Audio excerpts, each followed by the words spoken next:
Olá, pessoal. Eu estou aqui no Instituto Moyat para uma entrevista com o mestre Léo Imamura, que é o diretor executivo aqui do Instituto.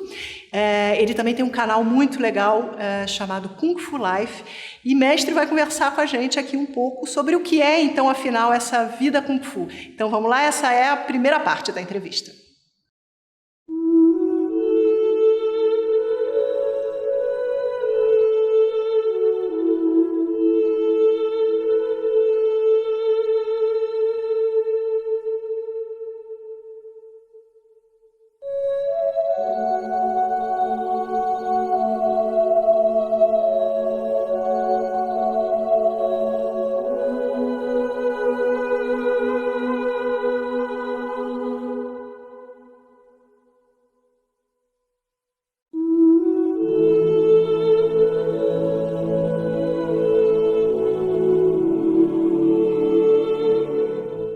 Estou aqui com o mestre Léo Imamura. Muito obrigada por conversar aqui com a gente, do Segredo dos Mestres.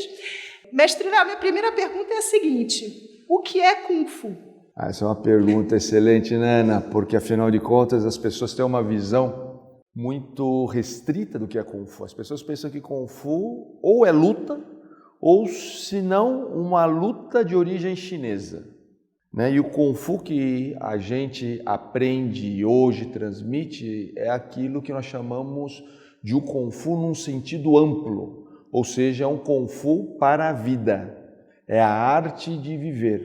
E essa noção ela alcançou seu apogeu entre os confucionistas da dinastia Song e Ming, que é chamado muitas vezes de neoconfucionistas, porque eles acabaram integrando não só ensinamentos da tradição deles, mas incorporando também ensinamentos do budismo e do taoísmo. E nesse momento, então, esse termo Kung Fu, ele ganhou uma abrangência muito significativa, onde a arte de viver, ou seja, você viver a partir da sua vocação, ela se tornou algo muito importante. Então, esse aprendizado de como que é a sua natureza humana, como que você vai trazer benefício para si mesmo e para o outro através desse aprendizado, é o que consiste o Kung Fu no seu sentido mais amplo. A palavra Kung Fu, inclusive, tem um significado nela mesma, né? Sim. O Kung, é uma mistura de dois caracteres, é uma composição de dois caracteres, que é o caractere Kong, que quer dizer trabalho, e Lek, que quer dizer força, esforço. Estou falando em cantonês, que é de onde eu aprendi. Meu mestre em mandarim seria Kong e Li. Então, o que seria isso? Muitas vezes as pessoas traduzem isso como esforço. Mas quando nós falamos da força trabalhada, é um esforço sim, mas é o esforço para não forçar, porque nós tendemos sempre a forçar baseado na nossa vontade. Aqui a ideia do Kung Fu é saber fazer uma avaliação circunstancial e com isso então tirar um melhor proveito e conciliar a nossa natureza, aquilo que nós queremos, com o que o mundo oferece no entorno. E temos também o caractere Fu. O caractere Fu é um caractere que faz referência ao homem experiente. É um homem maduro. Também marido também é Fu Sai, Então o Fu também tem essa ideia de uma pessoa que, quando ela adquire essas características, ela se torna um homem maduro. Um homem que ouve os demais, que eu acho que isso que caracteriza a maturidade, é a capacidade de nós sabermos interagir com o outro. Então, a gente pode ter Kung Fu em todas as esferas da nossa vida, não é isso? Exatamente, o Kung Fu está presente em todas as atividades humanas. Então por exemplo, quando você pega qualquer atividade e transforma ela em arte e sabe como trazer essa arte para um grau de excelência a partir de um desenvolvimento humano, então isso é Kung Fu. Ou seja, a habilidade que você adquire na prática vem da sua capacidade de ser um ser humano. ou seja, da sua humanidade. Lembrando, é óbvio, que humanidade em chinês é o caractere pessoa mais o número 2, ou seja, é a minha capacidade de eu interagir com o outro. Então, o Kung Fu nunca é uma qualidade intrínseca a uma pessoa, mas é uma qualidade que permite com que eu interaja com os outros e com isso alcance um resultado. E mestre Léo, o Kung Fu como luta, né, entendido, eu acho que a percepção geral é que Kung Fu é uma luta e a maioria das pessoas conhece o Kung Fu por conta de Bruce Lee. Né? Como é que é essa interação? Quer dizer, o que realmente é a luta Kung Fu e por que o Bruce Lee se tornou esse símbolo? Bom, em primeiro lugar, o Bruce Lee sempre foi um praticante sério de artes marciais, um praticante sério de Kung Fu, visto que ele se iniciou no Kung Fu através do patriarca Ip Man, onde ele foi discípulo do sistema Wing Chun, o mesmo sistema que eu pratico, e ele foi inclusive companheiro, irmão Kung Fu do meu mestre, o patriarca Muyat. E, obviamente, o cinema o projetou, e mais do que o cinema, a infelicidade do seu falecimento, porque ele faleceu uma semana antes do lançamento do seu primeiro filme internacional. Ele faleceu em julho, se não me engano, acho que no dia 23 de julho, e ele, na semana seguinte, na primeira semana de agosto, o filme Operação Dragão, The Enter of the Dragon, foi lançado internacionalmente. Então, aquilo criou uma comoção, um movimento, onde os outros filmes anteriores, que eram filmes de produção local, eram filmes de Hong Kong, ganharam um outro patamar de aceitação, só que as pessoas esqueceram de ver, muitas vezes, a fala do Bruce Lee, que era uma fala de Kung Fu como vida, tanto que existe uma entrevista que ele deu no Canadá, e essa entrevista chamada de Lost Interview, porque essa entrevista foi encontrada lá na década de 90 e ficou com esse negócio de Lost Interview. Todo mundo já viu a entrevista, mas é chamado de Lost Interview. Né? E ele fala uma coisa interessante, ele fala que tudo que ele alcançou, e naquele momento ele estava começando a alcançar o estrelato, porque foi em 71, final de 71 a entrevista, ele fala, devo às artes marciais. Eu devo ao Kung Fu, porque ele, nesse momento, inclusive, ele estava num momento onde ele estava vendo até o Kung Fu não como restrito à China. Era muito interessante isso. Por isso que ele preferia usar o termo artes marciais, onde existe a arte.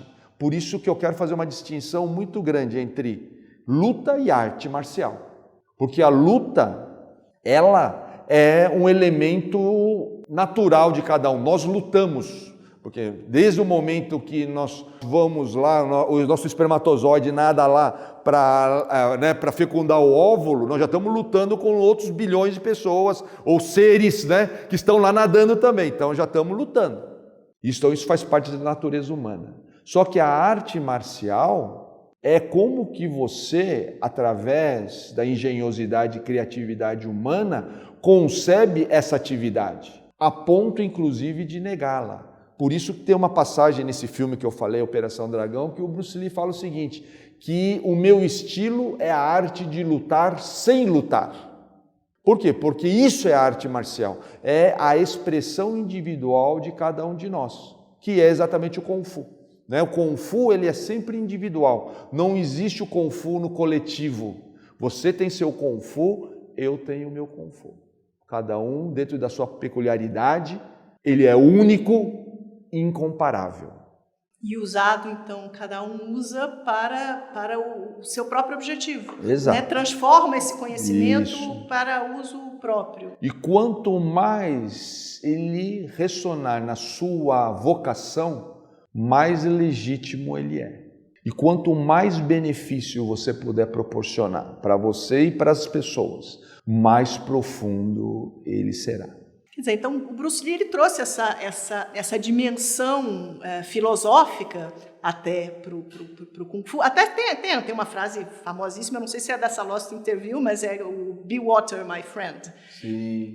O que isso quer dizer, mestre Léo?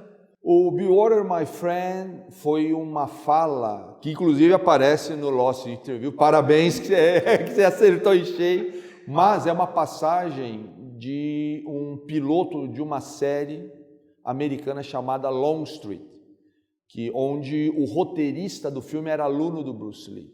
Então, o piloto da série foi justamente o nome da arte que o Bruce Lee estava cultivando, que era o caminho do punho interceptador, que seria o nome em cantonês Jeet-Kune-Do, que era a arte de Bruce Lee, que ele estava desenvolvendo a partir de 1967. Então, o que é interessante quando nós falamos nesse momento? Ele é um personagem que é cego, é um detetive cego, que ele quer aprender a se defender. E ele, então, encontra com esse personagem, que é interpretado por Bruce Lee, e ele começa, então, o Bruce Lee começa a ensiná-lo a arte do Kung Fu, e ele fala que seria o Jeet-Kune-Do, e ele tem uma passagem que ele fala isso, né? Por quê? Porque isso é a essência da estratégia chinesa, que é a capacidade de eu me adaptar, é a eficácia por adaptação. Por quê? Porque normalmente, Ana, as pessoas elas querem impor a sua vontade, elas não se adaptam ao que está no meio para tirar a vantagem. Eles acreditam que a vantagem vem a partir de uma imposição e convencimento daquilo que você quer. E aqui nós estamos falando de algo diferente. É aquilo que na dinastia Han ficou muito conhecido como conduta feminina. A ideia do feminino, ou seja, do acolhimento do outro, mas não é um acolhimento passivo porque eu sou fraco, porque eu tenho medo. É um acolhimento porque eu quero tirar melhor proveito da humanidade. Lembra, o outro faz parte da minha existência. Então, com isso, através dessa conduta feminina, ou também chamada de conduta suave, é que fundamentou toda essa ideia de estratégia. Por isso que os dois grandes símbolos da China são a água, por isso essa passagem Be Water, my friend, e o dragão, que é um animal mitológico que voa, que é flexível, né? Por quê? Porque justamente ele tem essa capacidade adaptativa que caracteriza toda a estratégia chinesa, com base naquilo que o professor Albert Galban chama de feminilização da guerra, que é uma coisa muito interessante, ou seja, ter uma conduta feminina no conflito. Que tem um pouco a ver também, talvez, com o próprio Yin Yang, a coisa, né? Enfim, você tem sempre os dois lados e a dinâmica não é que um lado é forte, outro lado é fraco, mas eles estão sempre em relação entre eles, né? E outra coisa interessante, porque as pessoas pensam, então, a conduta feminina é só Yin, porque... Não. E isso que é interessante, é o que você falou, é o Yin e o Yang, ou seja, a conduta feminina não é o contrário da conduta masculina. Porque a conduta masculina é uma conduta de imposição, de força, é uma conduta necessariamente de dominação. A conduta feminina é uma conduta de acolhimento para que você tenha uma avaliação circunstancial e com isso saiba como agir. Muitas vezes você vai ter que ser dura, muitas vezes tem que suar, mas só que não dura porque você quer ser, porque a situação exige. Isso é uma diferença muito grande. E aí que caracteriza a conduta feminina, uma conduta de acolhimento da situação para saber o que é apropriado. Aliás, tem um professor da universidade em Allendale, a Grand Valley State University, que é um chinês, ele é professor de filosofia, professor Pei Mini, e ele fala uma coisa muito interessante, ele fala que Kung Fu é a capacidade, a consciência de ser apropriado em cada ocasião. Mas para eu ser apropriado em cada situação, eu tenho que saber acolher a situação. Não adianta eu falar, eu sou assim mesmo e acabou. Isso é uma conduta masculina. E, obviamente, quando você percebeu que eu estou falando de conduta masculina ou feminina, eu não estou me referindo ao gênero, né? Estou falando mais nesse sentido que você falou, do yin e do yang. E, mestre Léo, continuando nessa ideia do feminino, não como gênero, né? Até porque, não sei, as mulheres nunca tiveram muito espaço nas artes marciais, apesar de que o senhor acabou de me dizer que a fundadora do Wing Chun foi uma mulher, né? Então, por que ou eu estou errada, né? A mulher realmente sempre esteve em segundo plano nas artes marciais, apesar de ter talvez qualidades necessárias, né, para esse entendimento. Como que você vê isso? São duas coisas interessantes. Primeiro, que, como não tem a ver com gênero, há muitas mulheres, principalmente se você observar em liderança, principalmente corporativa ou mesmo política, em função de ter sempre um modelo masculino, elas têm uma conduta masculina muito premente. Então, isso acontece. Então, o fato dela ser mulher não quer dizer que ela tem uma conduta feminina.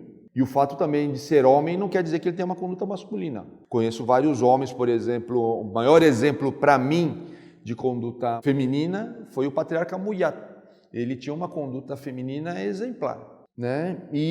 Porque ele ouvia os outros, esperava para falar, né? Ele sabia primeiro acolher antes de querer, nunca impunha. Até mesmo para me convidar para ir para a casa dele, que era uma coisa que para mim era uma honra, ele perguntava: você gostaria de ir à minha casa? Todos os dias. Eu morava com ele, ele perguntava todos os dias para mim: você gostaria de ir para a minha casa hoje? Esse dia seguinte, você gostaria de ir à minha casa?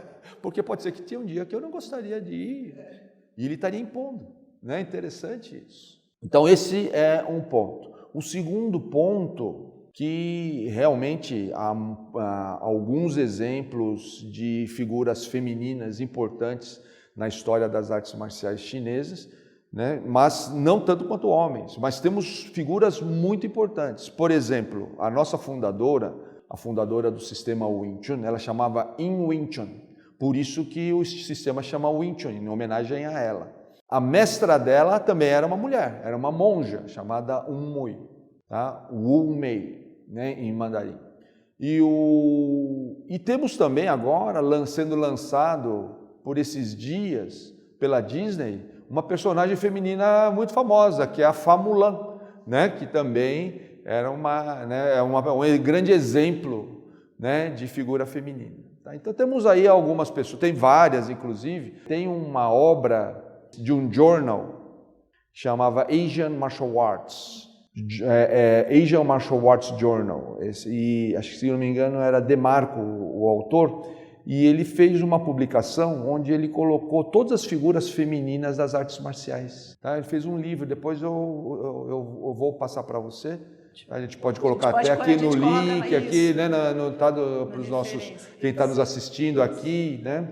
O seu público, que é o público altamente seleto. Aliás, eu agradeço essa oportunidade de eu estar aqui falando no seu canal, porque isso vai permitir que essa mensagem chegue a um público altamente seleto. Eu que agradeço, mestre.